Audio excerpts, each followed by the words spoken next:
नमस्कार, जय बिहार। आप सभी को दिवाली का शुभकामनाएं। पिछले महीने से अपने बिहार में पंचायत चुनाव हो रहे हैं। पंचायत चुनाव शुरू होने के समय से ही मैं सक्रिय हो गया हूं और सभी लोगों को पहले से ही बताता हुआ आ रहा हूं कि पंचायत चुनाव में आप लोग किस तरह का योजना है इसको समझिए और किस योजना से जनता को क्या क्या लाभ होता है ये सब चीज़ समझाता आया हूँ। इस दौरान मैंने बहुत सारे बातें रखी, हर योजना के बारे में बताया और उसके बाद आज खुशी होता है यह देखकर कि बहुत सारे नवयुवक और युवा शक्ति राजनीति में सक्रिय हुई हैं और बहुत सारे युवा बहुत जगह पे या वार्ड सदस्य हो, सरपंच हो, पंच हो, बीडीसी का सदस्य हो या मुखिया हो, नए नए चेहरे देखने को मिल रहे हैं। खबरों के माने तो बिहार में 80% नए चेहरे उभर के आए हैं।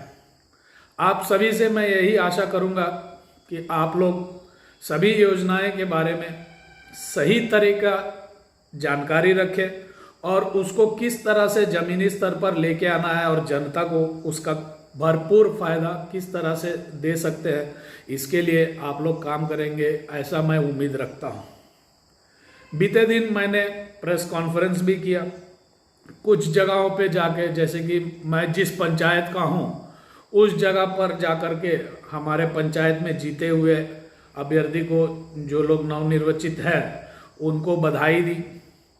उसके बाद हमारे बगल में एक कवलपुरा है, वहाँ पे बहुत सारे युवा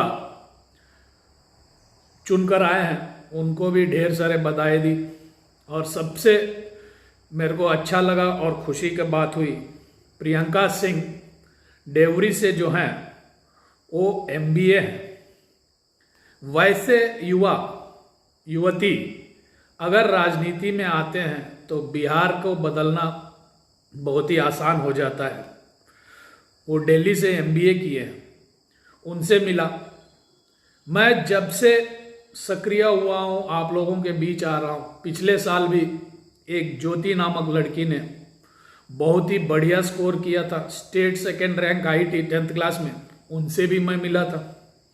कुछ दिन पहले अपना ईश्वरपुर प्रखंड के बैठा जी, श्री भगवान बैठा जी की बेटी UPSC में टॉप की थी, उनसे भी मैं मिला। तो इस तरह युवा शक्ति जहाँ पर भी अच्छा करती है वहाँ पे जाकर के उनसे मिलना मेरा प्रथम कार्य है। अब बात ऐसी है कि हमारे यहाँ पंचायत व्यवस्था तो है, बट आश्चर्य की बात ये होती है कि पंचायत का वार्ड सदस्य से लेकर के मुखिया तक जो लोग चुनकर आते हैं उनको सरकार के तरफ से कोई सुविधाएं मिलती नहीं है। आपको गौर करनी पड़ेगी कि एक वार्ड सदस्य पूरा अपना ग्राम का इस कोने से उस कोना घूमता है, उसको मिलते हैं मात्र 500 रुपये महीने का, सिर्फ 500 रुपये। इसके अलावा सरकार के तरफ से उसको कुछ भी नहीं मिलता है।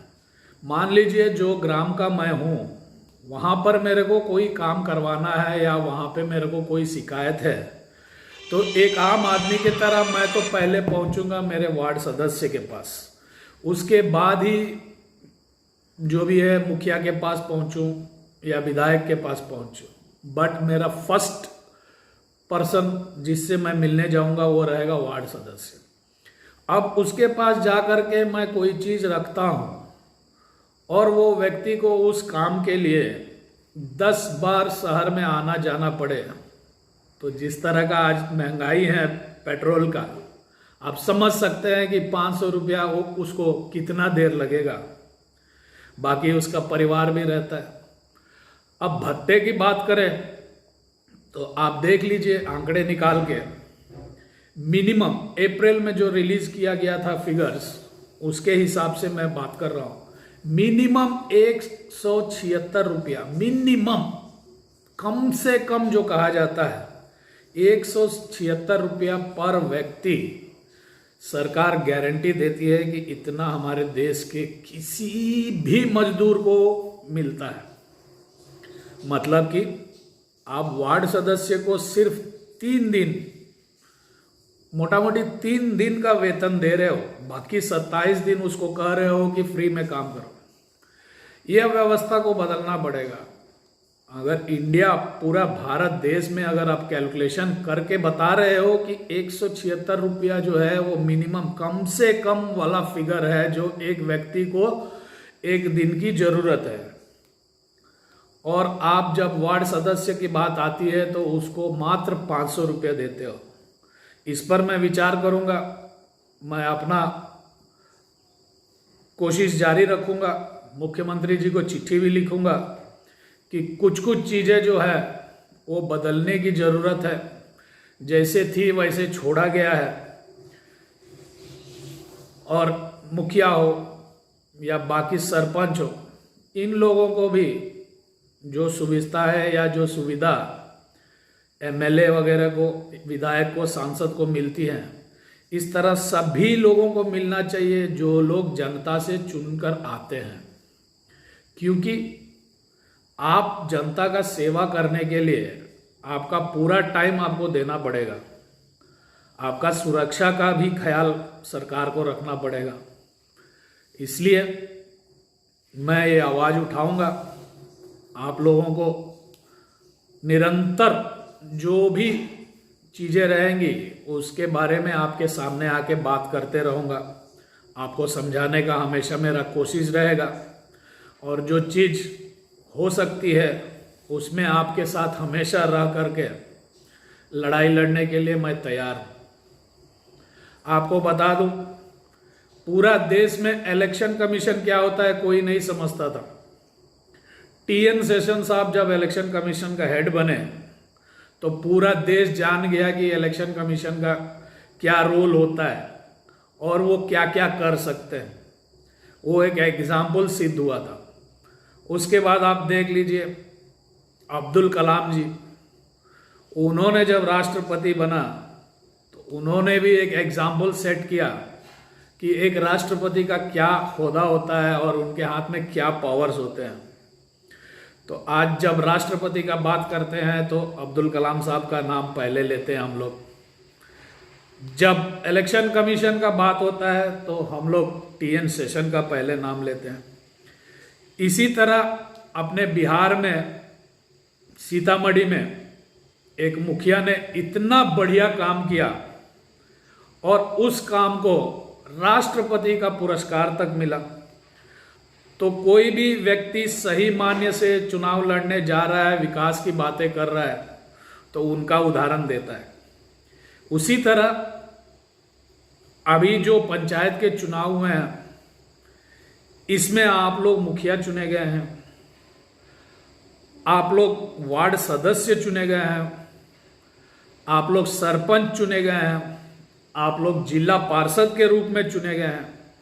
आप सभी लोगों से मैं विनती करता हूं, आप लोग भी जनता के लिए और अपना बेहतर बिहार बनाने के लिए इसी तरह काम करें और रिकॉर्ड बुक्स में आए और एक उदाहरण बने कल के दिन, और सब लोग कहे कि वार्ड सदस्य हो तो उस जगह का वार्ड सदस्य जैसा हो, जिला पार्षद हो तो उस तरह का जिला पार्षद हो। अब ये सब लोग मिलकर के एमएलसी चुनते हैं।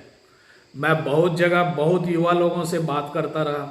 आश्चर्य की बात ये थी कि एक पढ़ा लिखा युवा भी मेरे को समझाने लग गया कि भैया एमएलसी का चुनाव इस तरह नहीं होता है। मतलब कि मेरा ये कहना है कि बहुत लोगों का इसका जानकारी तक भी नहीं होती है कि ये पंचायत से चुने गए लोग, वार्ड सदस्य हो गए, आपका बीडीसी का समिति का मेंबर हो गया, आपका मुखिया हो गया, आपका जिला परिषद हो गया, ये लोग सब मिलकर के एक एमएलसी को बनाते हैं। कहते हैं कि हमारे यहाँ एमएलसी तो कोई कभी आया ही नहीं 6 वर्षों में। ठीक है भैया, जो हो गया उसके बारे में हम लोग नहीं बात करेंगे। अब एक एमएलसी का भी पावर क्या होता है, एक एमएलसी क्या क्या कर सकता है जनता के लिए, ये सब भी जानना जरूरी है। इसके ऊपर मैं लगातार जब तक चुनाव खत्म नहीं होगी तब तक मैं बातें करते रहूँगा, बताते रहूँगा, और कोशिश मेरा जारी रहेगा कि उनका क्या पावर होता है। साथ ही में मैं सभी नवनिर्वाचित सदस्यों को फिर से अपील करता हूं कि बेहतर काम करें। अगला बार जब इलेक्शन आएगा तब वोट मांगने की जरूरत ना पड़े। आपका कार्य, आपका किया हुआ काम को देख के जनता आपको चुने। फिर मिलते हैं। शुभ दीपावली। जय बिहार।